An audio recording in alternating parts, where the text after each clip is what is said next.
What you will learn for today will be the third part of simplifying radical expressions, wherein we will study more laws of radicals that can be used in simplifying different kinds of radical expressions. So, what are these laws? The following laws are used to express radicals in simplest form. So, let's go to this first one. Yan, yung idea natin before ng transforming radical expression into an expression with rational exponent. So, gagamitin natin mamaya itong form na to wherein i-reduce natin sa lowest term yung rational exponent at ibabalik natin siya ulit sa isang radical expression, but in simplest form.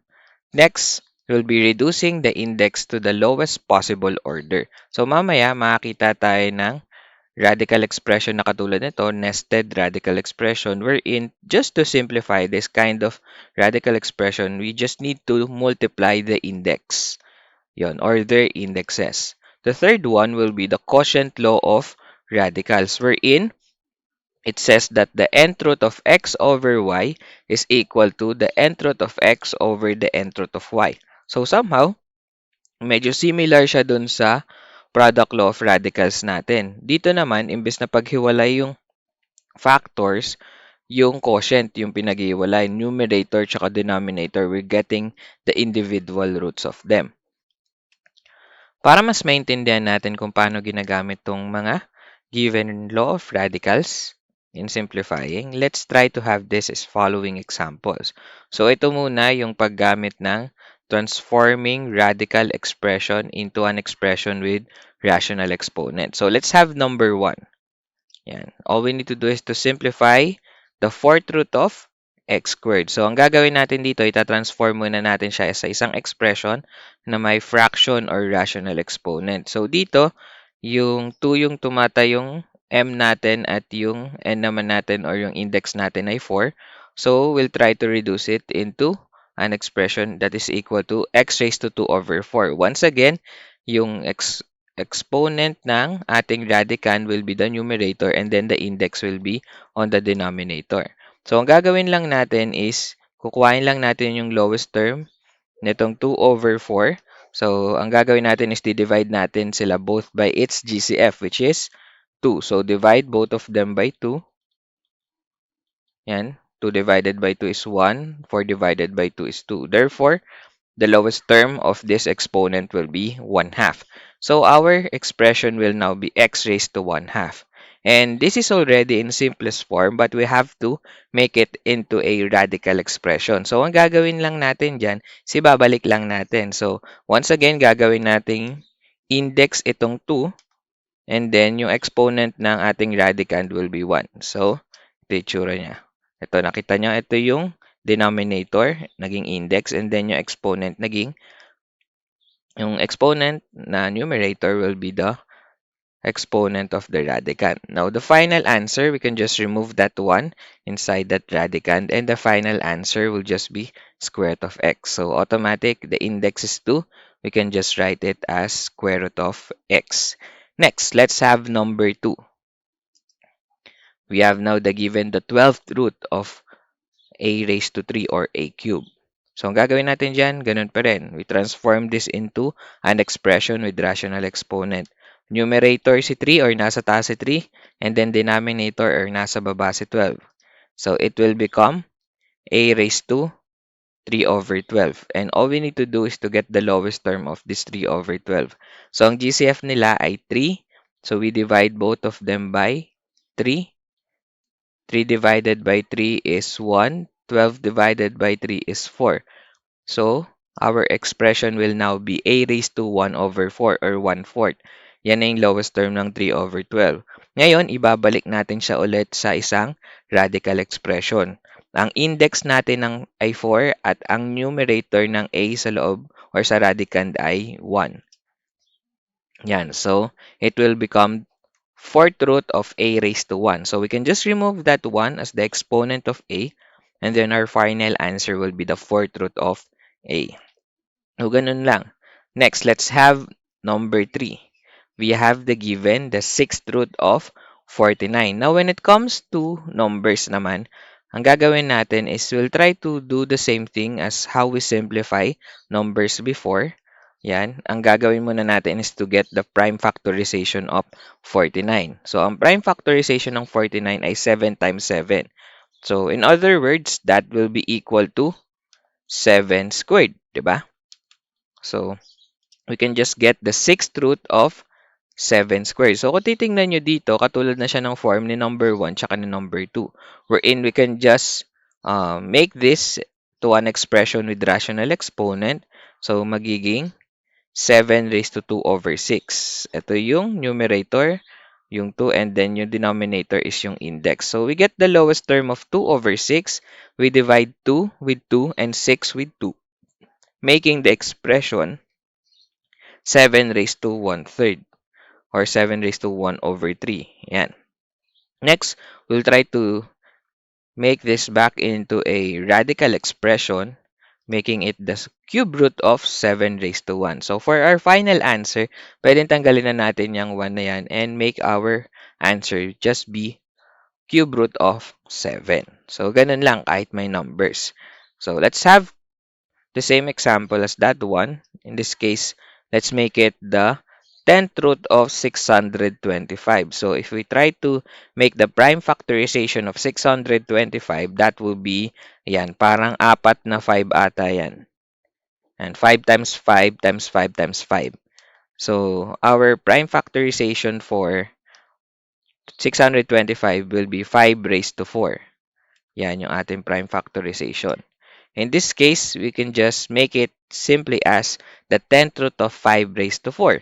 So once again, reduce natin to sa isang expression na may fraction yung exponent. So it will become 5 raised to 4 over 10. Yan. Once again, yung 4, yun yung exponent ni 5 kanina, and then yung index natin yung 10. So all we need to do is to reduce this in lowest term. Once again, I think we can just divide both the numerator and the denominator to 2. So 4 divided by 2 is 2 and 10 divided by 2 is 5. So maging exponent natin is 5 raised to 2 over 5. In this case, ibabalik natin to ulit sa isang radical expression. So mapupunta as index si 5, and then yung exponent ngayon nitong si 5 sa loob or sa radicand will be 2. So our expression will now be yan. So, ito ulit yung numerator. Kanina, ito yung denominator. So, it will be the fifth root of 5 squared. Just to simplify, gagawin na lang natin dyan is i-square na lang natin dito si 5. And that will become the fifth root of 25 because 5 squared is equal to 25. Yan. So, for you to practice this following law of radicals na ginagamit natin to simplify, I'll give you some examples and 5 seconds for you to pause the video and try to answer the following before I show you the answers and the solution. 5, 4, 3, 2, 1. Okay, so I hope from that time na-pause nyo na yung video, and then etong time na to, kinontinue na siya just to check if your answers are correct. So, tingnan natin. For number 1, from the given the sixth root of x raised to 2, the answer will be the cube root of x. Or kung sagot nyo, cube root of x raised to 1, pagbigyan natin. But you have to remove the 1 for the exponent of x. Next, for number 2, the answer will be the fifth root of w squared. Next, for number 3, the answer is the square root of 11. And for number 4, the answer is the seventh root of 27. Now, you can take a screenshot of this one if nabilisan kayo dahil hindi ko na-explain yung solution and the answer for that one. Yan, tignan nyo na lang kung saan kayo nagkamali at tignan nyo kung saan natin tututukan kapag nagsagot kayo ulit ng ganitong itsura na radical expression. Now, as we continue, we will discuss more examples as we discuss another type of law wherein we will apply this law to simplify a radical expression. So, ito na yung nested na sinasabi ko kanina. Madali lang naman to kasi kapag nakita kayo ng ganitong form, all you need to do to simplify is to create just one radical sign and then multiply the given indexes. So for example, we have number 1, we have the fifth root of the cube root of x.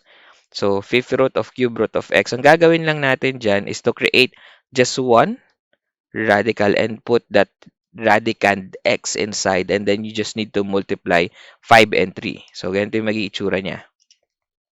Yan. So, ganyan na siya kasimple. So, 5 times 3 is 15. So, the final answer will be the 15th root of x. So, yan na yung ating magiging final answer. Ganun lang kasimple. Multiply mo lang yung kanilang mga index. Now, so let's have number 2. And for example, meron kang given na ganito. This is read as the square root of the fourth root of AB. So, kung titingnan mo, walang nakalagay na index kapag square root. Pero pwede natin dyan ilagay 2. Kasi it's automatically 2 kapag walang nakalagay na index dahil square root ito.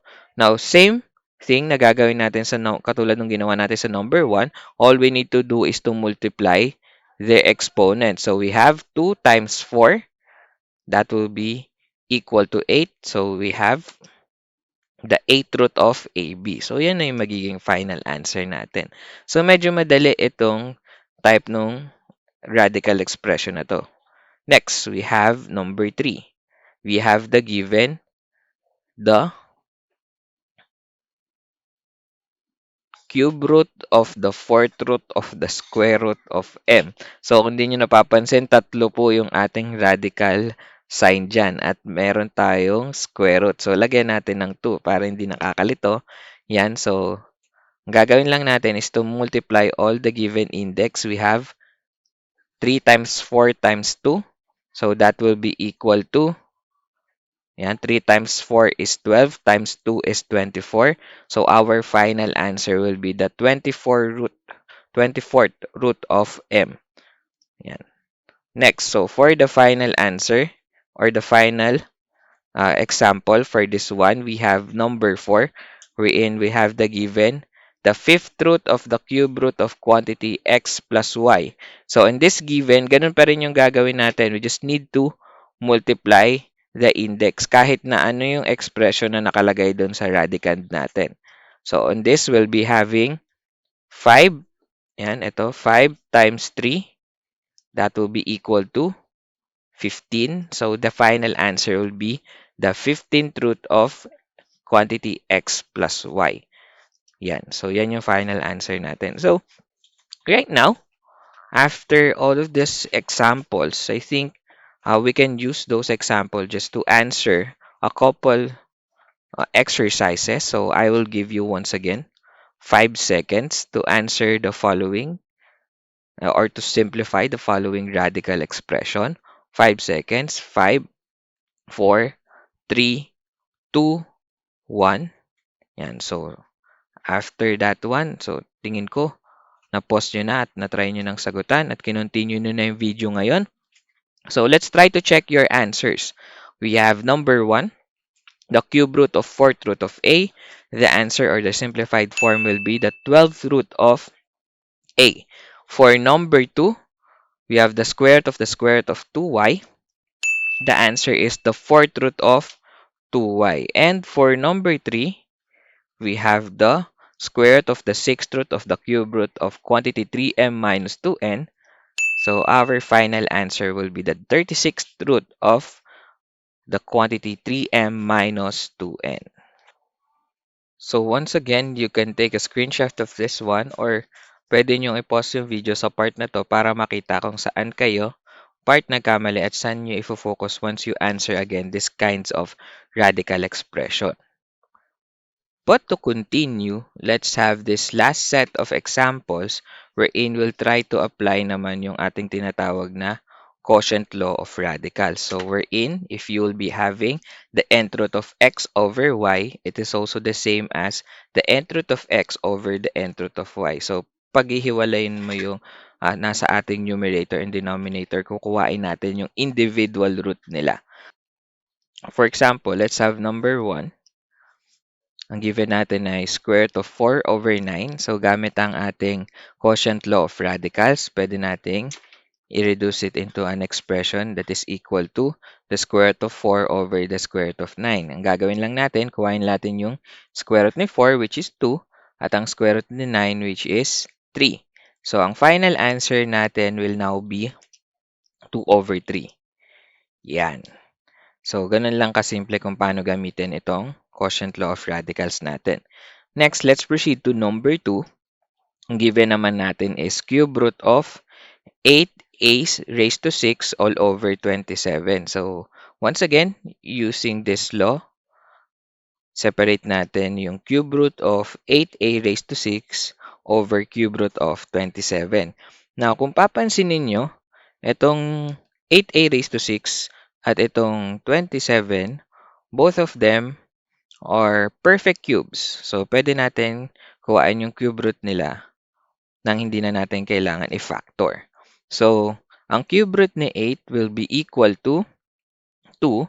And then, to get the cube root of a raised to 6, all we need to do is to divide that exponent 6 dun sa index natin na 3. So, 6 divided by 3 will be equal to 2.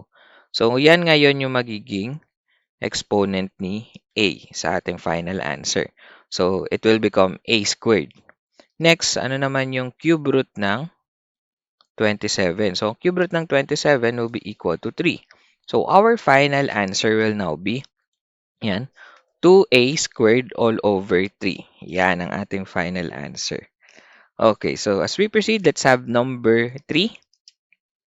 The given is the square root of 75 over 36. Once again, using the quotient law of radicals, we can make it as square root of 75 over square root of 36. So, kung titingnan mo dito, si 36 ay perfect square. So, pwede na natin mamaya kuhain yung square root niyan, which is 6. Pero, si 75 is not a perfect square. So, gagamit tayo ng lesson natin before about simplifying radical expression pagdating sa numbers. If a factor ay pa-prime factorization natin si 75 at ang prime factorization ni 75 ay equal sa 5 squared times 3. Yan, dalawang 5 yan tsaka isang 3 kapag nag-prime factorization kayo. Ngayon, gagamitin natin yung idea na yan.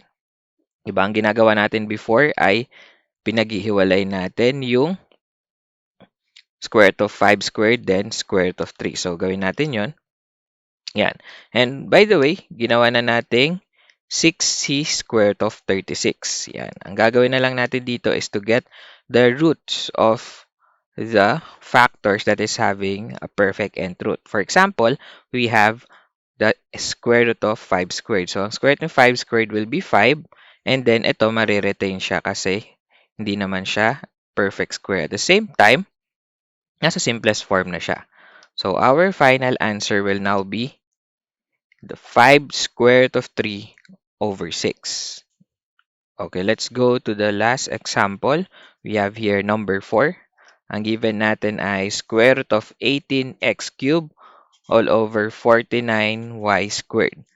Yan, gagamit ulit tayo ng quotient law of radicals. So, it will become the square root of 18x cubed all over 49y squared. So, itong 49y squared, yan ay isang perfect square na. So, pwede natin siyang gawin. Square root ni 49 is 7 and then square root ni y squared ay y or y raised to 1. Yan. So, ang gagawin natin dyan, ito na lang nasa taas yung ating isi-simplify. Dahil si 18 at si x cube ay hindi perfect square. So, anong gagawin natin dyan? Si 18, ipa-prime factorization natin.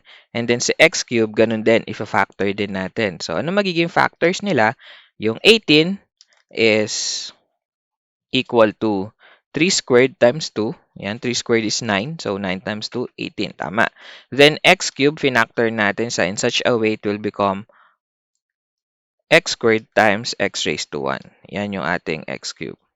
Now, from this one, to simplify, yan, para ma-simplify sila, kukuhain lang natin yung square root ng mga merong perfect nth root at ititira natin sa loob ng ating radical sign yung mga nakasimplify na or hindi naman perfect square na factor. So, ito, yung 3 squared, ito perfect square yan. So, square root ni 3 squared is 3. And then, matitira sa loob si 2. Square root ni x squared will be x raised to 1 or x. And then, matitira din yung x raised to 1 sa loob ng radicals. And then, all over 7y. So, our final answer for this one, ang mga napunta sa labas ay 3 tsaka x. So, 3x. And then, ang natira sa loob ay 2x or 2 tsaka x. So, our final answer will now be 3x squared of 2x. Yan, yung may mga bilog, yan yung natira 2x. And then, yung nasa taas, yun yung natira sa labas. Yan. Now, after all of that given examples, I think we are now ready to somehow answer some exercises. So once again, I'll give you around 5 seconds to pause the video and try to answer this following exercises. So 5 seconds, 5, 4, 3, 2, 1. Yan. So after that 5 seconds, so tingin ko na-pause nyo naman na and then na-try nyo siya sagutan. Check na natin yung sagot ninyo. Okay, let's have number 1, the cube root of 1 over 8. That is equal to 1 half. For number 2 naman, the square root of 32 over 16. That will be equal to square root of 2. Ito medyo maraming nangyari. But the final answer yan. Tignan nyo na lang kung saan part kayo siguro nakalimutan nyo i-simplify or nakalimutan yung gawin. Next will be number 3. So the final answer, yan, will be 3a times the cube root of 2a squared times b all over 2. Yan. So, tingnan nyo na lang sa solution kung ano yung naging way just to simplify this one. Yan. And once again, you can take a screenshot of this one just to check and or pause the video para makita nyo kung saan natin ifo-focus kung sakali magkaroon tayo ng exercise about this one.